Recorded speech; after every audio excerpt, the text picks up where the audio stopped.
that I had jumped the shark and joined the Trump administration in the tank. Were you one of them? You know Were what you scared? No, you know what I realized in that moment? So, you remember during the debates? Yes. There were moments when Trump would connect with people. And I watched Trump do it through a different filter. I've always gone, when I see Trump, I see a stand-up comedian. He connects with audiences in the same way. He knows how to make you laugh in a moment where you didn't think you would. He knows how to broach a topic in a way that no one normally can. Yes. You know, and during that moment with Ryan's wife, Trump even told a joke. And people laughed, people connected, and I was like, that is scary, man, that's good. Yeah. And when you watch Trump and what you said, my first instinct was, come again, man? Yeah. But then when I watched it, I realized what you were saying, and the honest truth is that he became presidential in that moment. What's not scary is that he became presidential in that moment. I think what's scary is that it is that easy to become presidential. Yeah. Right. Yeah, I feel you on that. Listen, you are somebody that I look at, I study. I'm trying to figure out how to, because you got a platform. You are a brother with a platform. I'm a brother with a platform. Yeah. It's not that many of us that have these opportunities. That's I'm gonna be real. That's very true. I'm gonna be real. Yeah, that's true. And so what I want to say to you is, I wake up worried, man. I feel the stress of feeling like I'm in a catch-22. I feel like we have to debunk Trump. And all other people, you know, phony people. It's not just Republicans. We got to debunk those folks. Uh-huh. But I also worry that when we do what we do, are we adding to the polarization? Are we trying to fight polarization with polarization? Do you worry about that kind of stuff when you're doing your thing? You know, sometimes I worry about it, but the thing I've come to realize is you've got to be careful that you don't push it so far that you are empathizing. You should understand Yes. where people are coming from. But be careful of putting yourself in their position, because then you will justify why people do what they do, things that you may not agree with. So when I'm making the show, I'm trying to find like-minded individuals who agree with what I'm saying. I'm also trying to find people who may slightly disagree, people who are in the middle.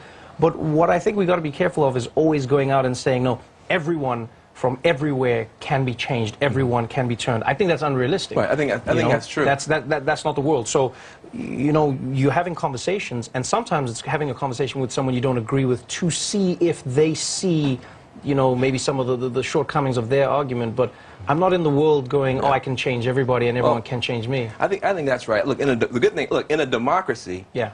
people don't have to agree. Dictatorship, you have to agree. That's the whole point of a dictatorship. You got to agree. Democracy, you don't have to agree. But and I love it. But I do think you have to understand. And my big fear is we seem to be living in a world where we can't even understand each other. You be looking on your Facebook page and saying, did I go to high school with this person? You know, you can't talk to your in-laws. Yeah, but then did you really understand them? That's the thing I ask myself as I go, did you really understand them, though? Or have we been living in a world where for a long time we've been glossing over everything? You know, when you look at, like, let's look at something like what's happening to President Obama now. You look at Obamacare. You look at the accusations against him. You go, at some point, is it something beyond just the fact that they didn't like his policies?